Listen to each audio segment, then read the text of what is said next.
Hi and welcome to the Strad podcast. I'm Davina Shum, I'm a cellist and I'm the online editor at the Strad. Regular visitors to thestrad.com will know that Twoset Violin celebrated a significant milestone late in 2022.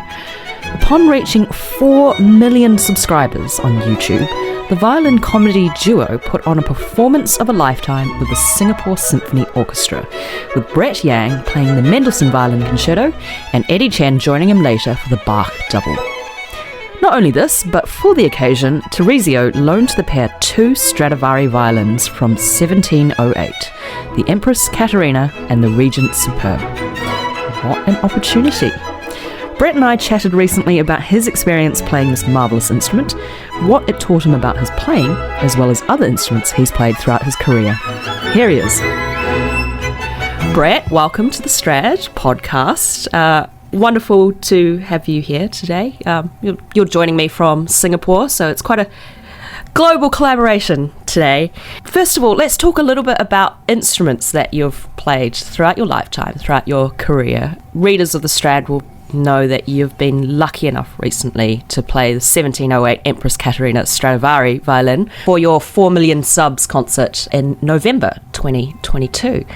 So a wonderful opportunity, but opportunities like that don't just come out of nowhere. There's a build up to that. So tell me a little bit about your first instruments that you played. For sure. First of all, thank you for having me on board, and thank you to all these Strad listeners out there. It's an honor to be here. Violins, it's always interesting. I feel like when you grow up as a kid, you kind of just get past an instrument and you just go along with it, right? And as you grow and as you learn, practicing more and more, you start developing a awareness for, let's say, quality of sound or the type of violin you're playing, the playability of it, things like that. My first full-size instrument was a Vietsub, and I hadn't changed for, honestly, a good 16 years. 17 years. So I'm just adding numbers up. So about 17 years I've played this on the Vietsub. Yeah, as a student, shout out to my parents actually for helping me buy the instrument. It's definitely they're very supportive. I think definitely when you play like an instrument this long, you start growing with it, right? And as Vietsub, like the violin does change sound over time. The sounds that change over time. So that was kind of my first instrument. I never had many experiences playing multiple instruments because back then I was just really focused on practicing. So it was just whatever I had then, right?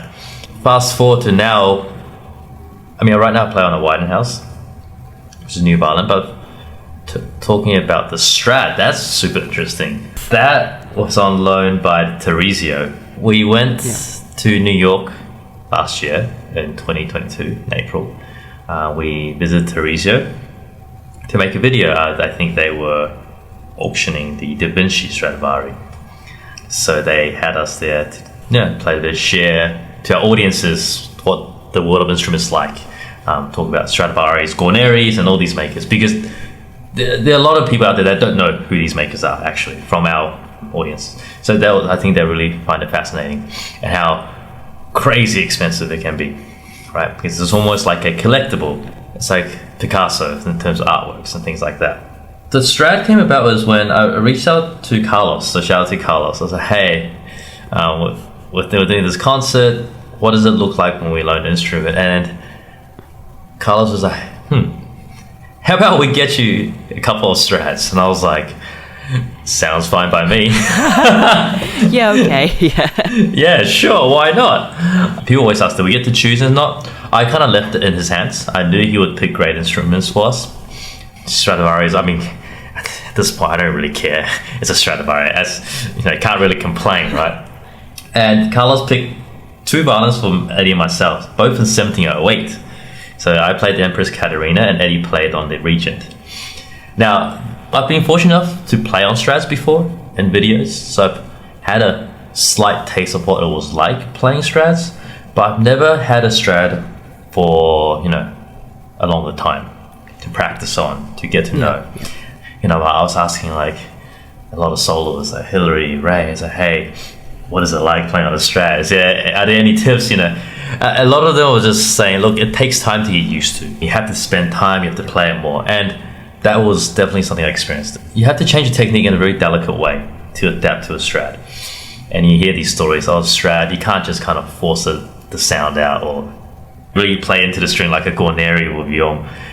You have to kind of let it sing by itself. And that was definitely the experience.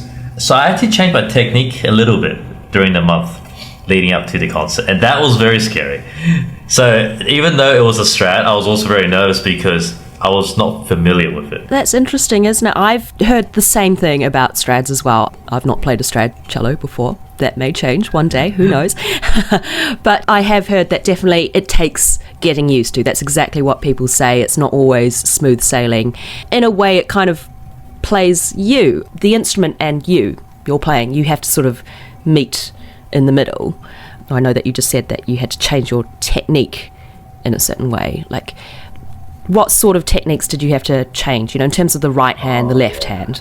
Yeah, I like how you said it's almost like a dance together with the instrument. You can't just lead all the time. You have to work with your partner, on a dance floor, right?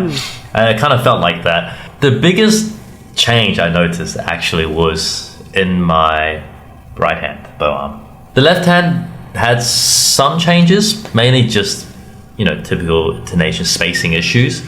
When you shift the up and down, the size of the violin is slightly different to the violin I normally play on, but the bow really was the big change for me. The Strad just would not give way. If I decide to press a little bit too hard, it kind of just won't give me the colorful velvety sound it has that this Empress Katerina had. And so it really taught me how to approach my bow technique, actually, because after playing on a Strad for a month, I've noticed my sound production is better. Right.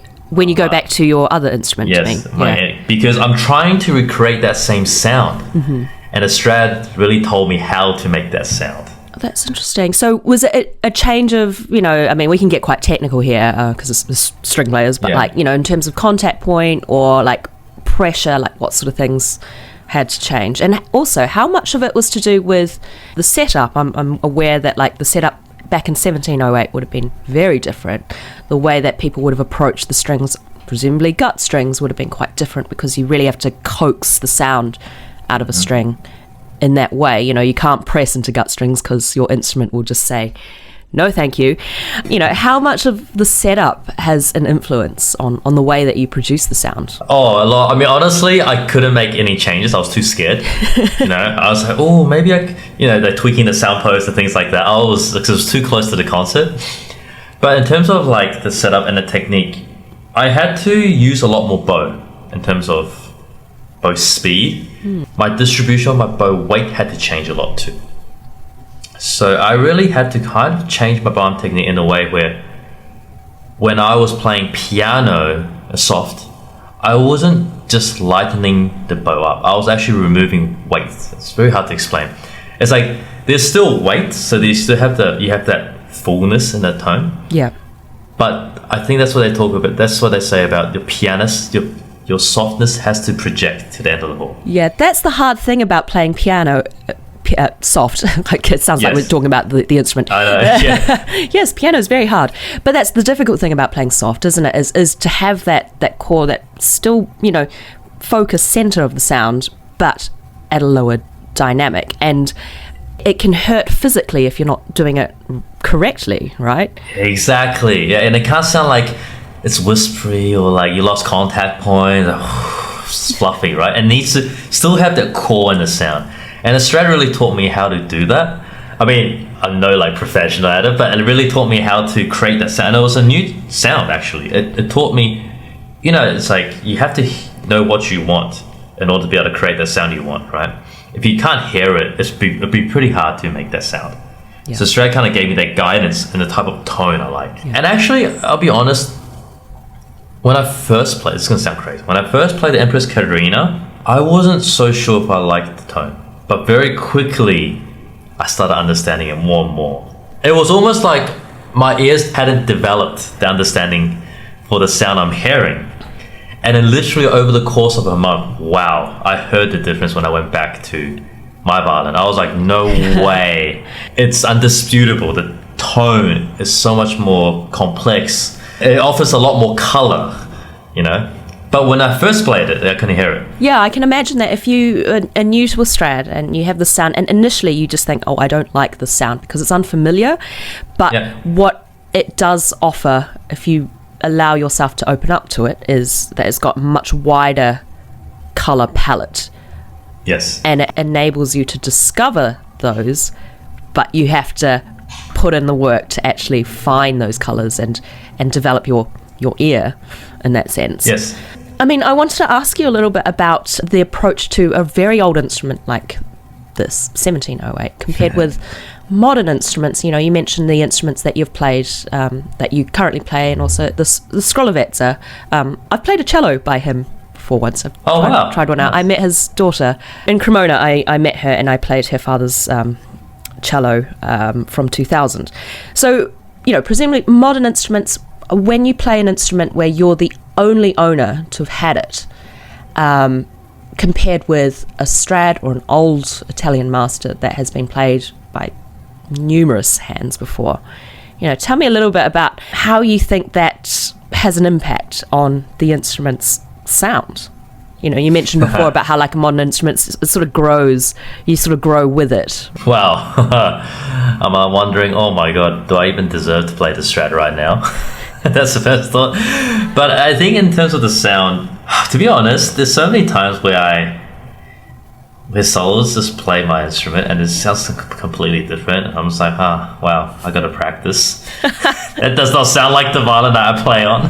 That's kind of the modern instrument side. Yeah, that's the weird thing is hearing your own instrument back, because we're not always in a position to do that. But someone recently played my instrument. I play a modern instrument from 2005, and I heard it and I was like, what? That's not what it sounds like. I mean, there are other factors as well. The fact that it's not right under your ear and you're at a distance. But, like, it's interesting seeing how a different person approaches your Oh, for sure. And especially when you get a soloist play, Eddie's always like, whoa, I've never heard that from your violin before. You're like, oh, thanks. That does not sound like, oh, thanks, man. But I think in terms of the Strad, it just seems like it's more developed over time. It's a great maker, and time was on its side, on the violin side, right? And it's been played in a lot more and has a lot more colors to offer. Even the slightest bow change, slightest pressure or weight that's placed on a different contact point, it's very obvious that the sound has changed. And actually, the way I see the Strad kind of guides you to discovering the sounds, which is what I mean by when I went back to my instrument. It kind of gave me tools to try to figure out how to make the sound I want. Right, I started getting a bit more experimental. It's like, oh, okay, this is the type of sound I can make on this violin. Oh, this is the type of sound. Oh, it gives me this kind of more edgier sound if I'm here. Right. Oh, here's a bit of a more rounded tone or warmer color, you know, or yellow, sunshine, things like that. Kind of daunting at first, because I imagine that, like, you know, when you've got something like this, you can kind of have multi-option anxiety. It's like, oh my God, where on earth do I start? It's like, I don't know why this is the first example to come to my head, but for example, like if you have a drill with like 1,000 different drill bits and you just think, oh my goodness, like what on earth am I going to use all of these tiny little drill bits for? But then once you like get a bit more education and like you understand maybe a little bit more about your craft, you'll find the right drill bit for the right occasion. Yes. Can I add also, I was very scared of hitting it or dropping it. That is all very true. So actually, the first week, I was just like super wary of just, you know, playing fortissimo. I was like, oh, I know I play violin for a long time, but I just really don't want to chip it in the corner or do something like that. You know, of course it happens over time. It just happens. It's normal. Of course, you sometimes hit the side where you're getting it really into the piece. Everyone does it. But I just didn't want to be that person in the first week anyway. Yeah, the instrument survived this long. Like, this is not the end of the road. It's not with me.